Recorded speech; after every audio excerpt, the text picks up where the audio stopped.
So they think one failure defines you. I think that's completely wrong. I'm sharing the real strategies leaders use to reclaim their authority. Are you ready to stop being defined by your past failure and start architecting your future success? Well, if that is you, then you don't want to miss today's episode. Do you mind if I share a short story with you? So there I was, maybe a couple years into my project management career, leading what I thought was a very fairly straightforward system upgrade. We dotted the I's, crossed the T's. Matter of fact, we even triple checked the coffee supply for the go live event. Everything looked smooth. The team was confident. Matter of fact, let me be honest, I was even confident. We flipped the switch, and for the glorious 30 seconds, it was perfect. But then the main dashboard, the one the head of operation looks at every morning, like it was some masterpiece, started displaying, which displays all the data. Well, the data started coming back in a Wingdings font. Now, what's a Wingdings font? You see, family, this is a symbolic font that was created by Microsoft. I think it was around in the 1990s. And basically, instead of showing letters and numbers, it shows various symbols and icons such as arrows, smiley faces, stars, mailbox images. You get where I'm going with that. So yes, it seems like we had a little problem here, because where the critical KPI should be displaying, it was displaying, yes, you get it, smiley faces and arrows instead. You can imagine the sheer curiosity that sparked, mostly from a form of what on the earth is going to probably be in my inbox. My immediate thought was, maybe it's new. This must be an advantage that we may have by choice.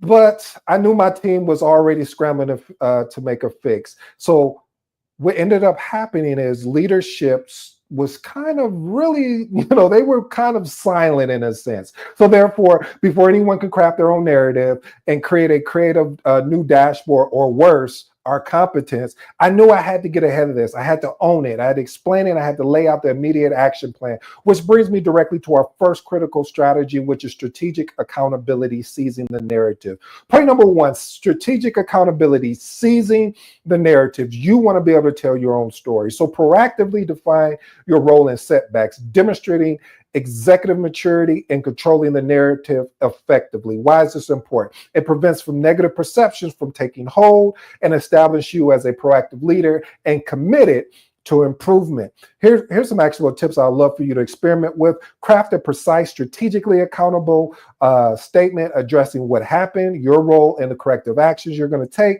Next one, personally engage with key stakeholders early, providing context and reassuring of your commitment to resolving issues. Point number two, radiate solutions, the orientated positive approach.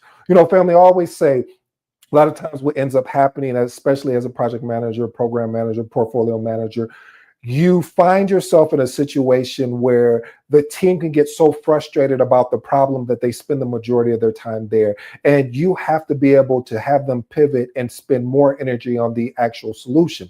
So this brings me to our point here, consistently approaching challenge with a solution-focused mindset, highlighting opportunities rather than problem. Why is this important? Because it builds organizational trust, boosts team morale, and demonstrates resilience under pressure. Experiment with these actionable tips. Use a yes and statements in team meetings to build on ideals constructively. Next one, regularly celebrate incremental success publicly to foster a positive team environment. Point number three, leading with empathy, addressing human impacts. Demonstrate genuine understanding of emotional and professional consequences the team faces post-failure.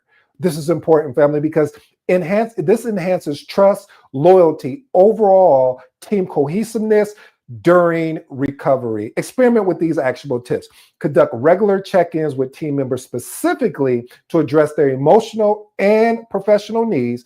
And the next one, explicitly acknowledge and validate stakeholders' frustration before discussing solution. Point number four, you're going to have to play the long game. Reputation is a marathon. It is not a sprint. Again, you're going to have to play the long game. A reputation is a marathon, it's not a sprint. Embrace a sustained, patient approach to rebuilding your professional reputation over time. This is important because this allows for you to be authentic, and it gives you an opportunity to have sustainable recovery rather than superficial quick fixes. I always use an analogy about having a cold. The cold is probably the root, but the symptoms, we always talk, oh, I have a runny nose, or I'm coughing, or a sore throat.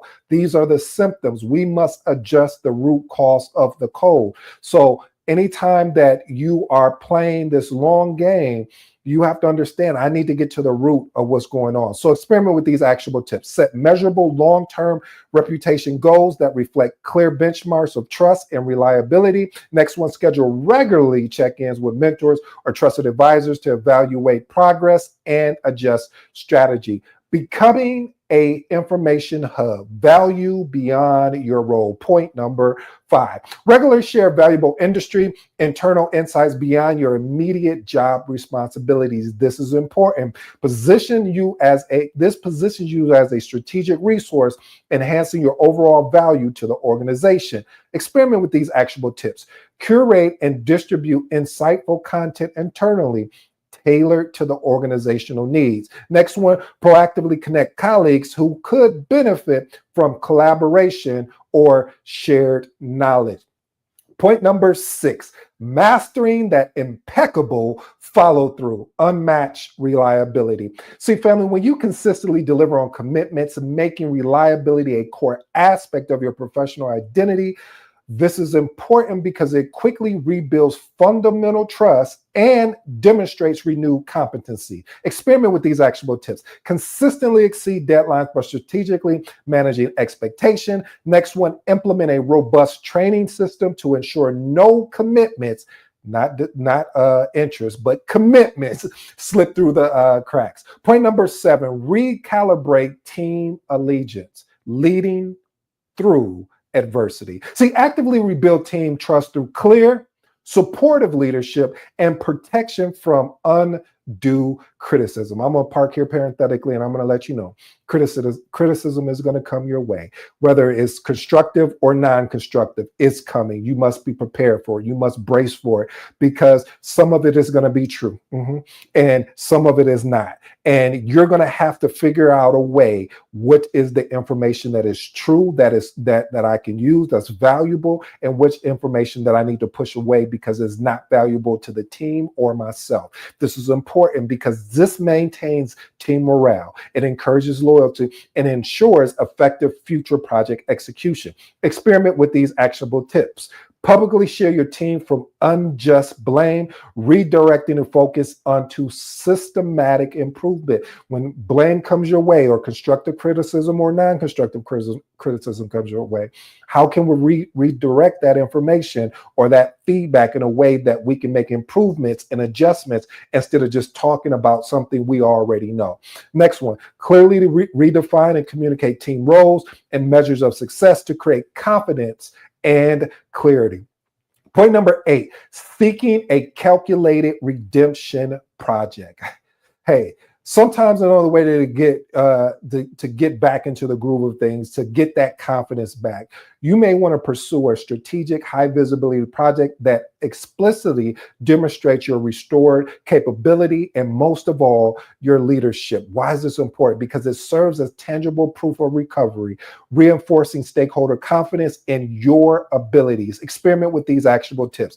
Develop compelling project proposal, explicitly connecting to lessons learned from past failures to future success.